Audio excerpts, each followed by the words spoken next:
welcome back to the Salties channel.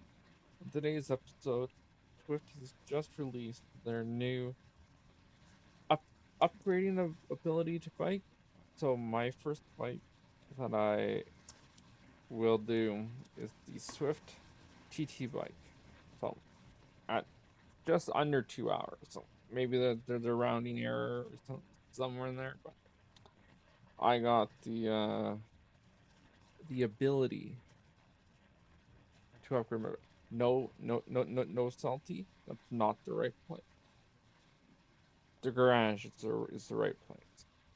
And it has a little arrow that's telling you you have an upgrade path available to you, and then it tells you clearly you can upgrade the bike. So then it's 25,000 raw. I did the 2 hours to the 120 minutes to complete that. Then you get this warning. Yes, I want to upgrade. 25,000 points is not a whole lot.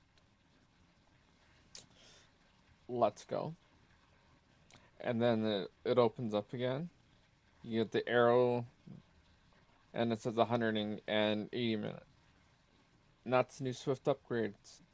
You do 3 of the same manufacturer, you can get into the realms of the Halo bikes. Comment, like, and subscribe.